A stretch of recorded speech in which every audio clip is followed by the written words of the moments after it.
दोस्तों, अक्सर हम कुछ ऐसी बातें दूसरों के साथ साझा कर देते हैं कि जिसका पछतावा हमें बाद में होता है। हम बाद में ये सोचकर पछताते रहते हैं कि काश हमने ये बातें किसी को बताई नहीं होती, लेकिन तब तक बहुत देर हो चुकी होती है और तब हमारे पास सिवाय पछताने के और कोई रास्ता नहीं होता है। इसीलिए आज का ये वीडियो आपको ज़रूर देखना चाहिए, क्योंकि अगर आप समय रहते इन बातों को जान जाते हैं तो अपने जीवन में बहुत सारी विपदाओं से बच सकते हैं। तो आइए कहानी शुरू करते हैं। एक समय की बात है, एक गांव में विकास नाम का एक युवक रहता था। विकास बहुत ही गरीब था और उसके पास पैसे भी नहीं थे।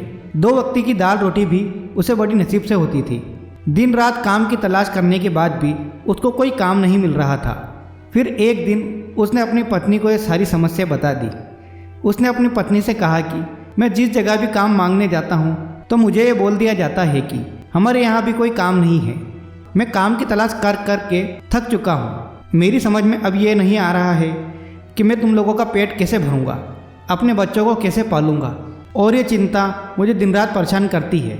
ये सब सुनकर और कुछ सोचकर उसकी पत्नी ने कहा, तुम किसी व्यक्ति के पास सिर्फ एक बार ही काम मांगने जाते हो और अगर वो व्यक्ति काम नहीं देता तो तुम उसके पास दोबारा जाते तक नहीं हो। तुम्हें उनसे काम चाहिए तो तुम्हें उनसे हमदर्दी जतानी होगी, तुम्हें उनसे हमदर्दी हासिल करनी होगी, अपनी गरीबी दिखानी होगी ताकि वो लोग तुम्हारी मजबूरी समझकर तुम्हें काम पर रख ले। इसलिए शर्म मत करो, उन्हें अपनी मजबूरी बताओ, अपनी गरीबी बताओ और इसी से तुम्हें काम मिल जाएगा। ये बात विकास को समझ में आ गई और अगले दिन वो किसी सेठ के घर पहुंचा जहां वो पहले भी काम मांगने गया था। लेकिन इस बार विकास ने सेठ का हाथ जोड़कर प्रार्थना की, विनती की कि मैं बहुत गरीब हूँ और मुझे काम की बहुत ज़रूरत है। आप मुझे जो कुछ भी देंगे मैं उसमें संतुष्ट रहूँगा। बस कृपा करके आप मुझे काम पर रख लो। उसकी हालात देखकर और उसकी गरीबी देखकर उस व्यापारी ने उसे काम पर रख लिया। अब विकास रोज़ वहाँ काम पर जाने लगा। अंदर ही अंदर वो बहुत खुश था कि उसे काम मिल गया, लेकिन उसे जो वेतन मिलता था वहीं पर काम कर रहे दूसरे लोगों से आधा ही मिलता था। कुछ समय तक तो विकास इसी पैसे में काम करता रहा, लेकिन कुछ दिनों बाद उसने जब सेठ से कहा तो सेठ ने कहा, देखो भाई, तुम्हें काम की ज़रूरत थी, मैंने तुम्हें काम पर रखा और तुम मेरा धन्यवाद करने की जगह मुझसे शिकायत करते हो। उस व्यापारी की बात सुनकर विकास चुप हो गया, क्योंकि कहीं ना कहीं उसकी ये बात सच थी कि सेठ ने तो उसकी मजदूरी के हिसाब से ही उसे काम दिया था, इसीलिए वो वेतन भी उसके हिसाब से ही दे देता था। लेकिन ये बात विकास ने धीरे धीरे अपने दोस्तों को और अपने संबंधियों को भी बताई कि उसका सेठ कैसा आदमी है और उसे कितना वेतन देता है। समय बीतता जा रहा था और विकास अपनी पूरी लगन के साथ काम कर रहा था, लेकिन अब परिस्थिति बदलने लगी थी। अब जो वो व्यापारी था विकास से और लोगों के मुकाबले दुगना काम लेता था और बदले में उसे वेतन कम देता था। यह बात विकास को बहुत खटकती थी कि वह दूसरों से ज़्यादा मेहनत करता है और उसे वेतन कम मिलता है। इस बात से उसके आत्मसम्मान को बहुत गहरी चोट पहुँचती थी। अब उसका मन काम करने से धीरे धीरे हटने लगा था और जाहिर सी बात है, ऐसी जगह काम में किसका मन लगेगा जहां उसके आत्मसम्मान के साथ समझौता करना पड़े। और इसीलिए कुछ ही दिनों में उसने वो काम छोड़ दिया और घर पर आकर खाली बैठ गया। अब उसके पास दोबारा से घर चलाने के लिए पैसे नहीं बचे थे और तब उसने दोस्तों और सगे संबंधियों से सहायता मांगनी शुरू कर दी। लेकिन उसके दोस्त उसके सामने तो उसे दिलासा देते थे, लेकिन उसके पीछे उसका मजाक उड़ाते थे। वो कहते थे कि उस व्यापारी ने इससे कितना काम लिया और उसको पैसे भी नहीं दिए, ये कितना बेवकूफ़ है। अगर हम इसको पैसा उधार देंगे, इसकी मदद करेंगे तो क्या कल ये हमारे पैसे वापस कर पाएगा?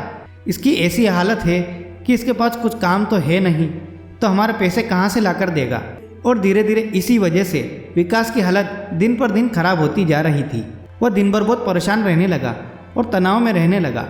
वो लोग जो उसका अपने होने का दिखावा कर रहे थे, वही दोस्त जो उसके अपने होने का दिखावा करते थे, आज वो विकास को दया का पात्र समझ रहे थे। सबको उसके ऊपर तरस आ रहा था। सब लोग आकर उसे ज्ञान तो बहुत देते थे, लेकिन कोई उसकी मदद नहीं कर रहा था। और अक्सर ऐसा ही होता है, ज्ञान देने वाले तो बहुत मिल जाते हैं, लेकिन हाथ पकड़कर उंगली पकड़कर मदद करने वाले कितने लोग मिलते हैं। वह बहुत परेशान हो गया था, इतना परेशान हो गया था कि उसने आत्महत्या करने की सोची। जब वो आत्महत्या करने के लिए किसी पहाड़ी की तरफ जा रहा था, तभी उसे रास्ते में एक पेड़ के नीचे बैठे गुरु दिखाई दिए। वो रोता हुआ आत्महत्या करने जा रहा था। गुरु ये सब देख रहे थे। गुरु ने उसे आवाज़ लगाई और उसे अपने पास बुलाया। विकास गुरु के पास पहुंचा। वो रो रहा था, उसके आंसू बह रहे थे। गुरु ने फिर उससे बोला कि लगता है कि तुम बहुत दुखी हो, क्या मैं तुम्हारे दुख का कारण जान सकता हूँ? फिर विकास ने रोते हुए गुरु को अपनी गरीबी और उस सेठ के बारे में सब कुछ बता दिया।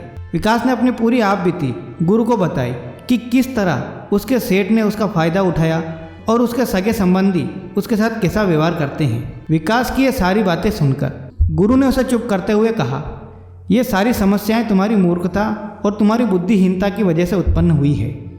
अगर तुम्हारे अंदर विवेक होता तो इनमें से एक भी समस्या तुम्हारे मन को दुखी नहीं कर सकती थी, लेकिन तुमने अपनी मूर्खता के कारण अपनी राह में कांटे खुद ही बिछा लिए। इसीलिए आज मैं तुम्हें 5 ऐसी बातें बताऊंगा जो भूल कर भी कभी जीवन में किसी को मत बताना। और फिर गुरु कहने लगे, पहली बात जो किसी को नहीं बतानी चाहिए वो ये है कि अपनी मजबूरी का दिखावा करके दूसरों का दया पात्र बनकर सहायता लेने की कोशिश कभी मत करना। हो सकता है आज वो तुम्हारी मजबूरी देखकर तुम्हारी मदद कर दे, लेकिन कल वो तुम्हारा फ़ायदा उठाने से नहीं चूकेगा। और अगर तुम्हारा फ़ायदा नहीं उठाया तो दूसरों के सामने मजाक बनाने से भी नहीं चूकेगा। इसीलिए कभी किसी के सामने अपनी मजबूरी का दिखावा मत करो। भले ही तुम्हारे घर में 2 सूखी रोटी है, वही खाकर सो जाओ, लेकिन इसके बारे में किसी दूसरे को भनक नहीं लगनी चाहिए। जरा आप खुद सोचो, अपनी मजबूरी किसी दूसरे को बताने की क्या वजह होती है? या तो वो सामने वाले से सहानुभूति चाहता है या फिर कोई आर्थिक मदद चाहता है। लेकिन दोनों ही परिस्थितियों में देखें तो दूसरा आदमी आपको फ़ायदा उठाने से नहीं चूकेगा, और फ़ायदा नहीं भी उठाएगा तो आपको अपनी नज़र में मूर्ख ही समझेगा, बेवकूफ़ समझेगा और दूसरों के सामने आपका मजाक उड़ाएगा। इसीलिए अपनी मजबूरी को कभी किसी को नहीं बताना चाहिए। दूसरी बात जो किसी को नहीं बतानी चाहिए वो ये है कि अपनी अतीत की गलतियाँ और भविष्य की रणनीतियाँ। जरा सोचो, अगर हम अपने अतीत की गलतियों को किसी दूसरे को बताते हैं तो उसका क्या प्रभाव होगा? वो गलतियाँ ठीक तो नहीं की जा सकती, तो इससे क्या फ़ायदा होने वाला है? आप अपने अंधेरे पक्ष को दुनिया के सामने खुद ही बताते हो। इससे सामने वाले की नज़र में एक चरित्र बन जाएगा और वो भविष्य में भी आपको इस नज़रिए से ही देखेगा। इसीलिए किसी भी नज़र में अपना चरित्र घटित मत होने दो। जरा सोचो, आप व्यर्थ में ही अपने भविष्य की रणनीति दूसरों को बता देते हो। जो लोग आपके काम का हिस्सा ही नहीं है, उन्हें अपने भविष्य की रणनीति बताने से क्या फ़ायदा?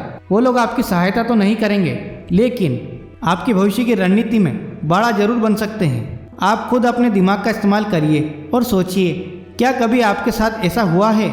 अगली बात जो किसी को नहीं बतानी चाहिए वो ये है कि घर की बातें किसी और को नहीं बतानी चाहिए।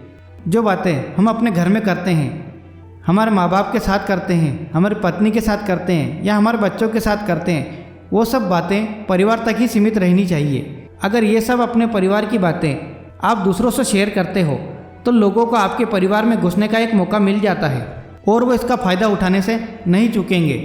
वो आपके परिवार के सदस्यों को आपसे दूर लेकर जाने की कोशिश करेंगे। अक्सर ऐसा होता है, हम अपने परिवार के झगड़ों को कम करने के लिए इन झगड़ों को अपने पड़ोसियों को या दूसरे लोगों को बता देते हैं, लेकिन आपने देखा होगा कि इससे आपको कभी कोई सहायता नहीं मिली होगी, बल्कि आपके घर की लड़ाई झगड़ा और ज़्यादा बढ़ गए होंगे और यह बढ़ेंगे ही। अगर आप अपने मन की बात अपने पति या अपने बच्चों की बात किसी दूसरों को बताएंगे तो उन्हें बुरा लगेगा कि आप उनको बताए बगैर उनकी बातों को दूसरों से शेयर करते हैं। इसलिए अपने घर की लड़ाई झगड़ा, अपने घर की बातें कभी किसी को नहीं बतानी चाहिए। अब अगली बात जो किसी को नहीं बतानी चाहिए कि अपनी आमदनी किसी को मत बताना। अब आप सोच रहे होंगे कि अपनी आमदनी ना बताने के पीछे क्या वजह हो सकती है।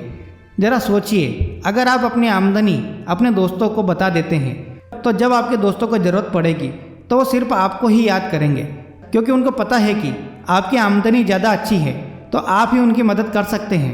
इसीलिए ज़्यादातर दोस्त आपसे ही सहायता मांगेंगे, और अगर आप उनकी सहायता नहीं करेंगे तो वो सोचेंगे कि इसके पास पैसे हैं लेकिन ये मेरी सहायता नहीं कर रहा, और वो आपसे नाराज़ हो सकते हैं।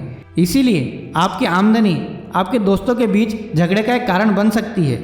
अगर आमदनी कम होगी तो लोग आपका मजाक उड़ाएंगे और ज़्यादा होगी तो लोग आपसे सहायता मांगेंगे।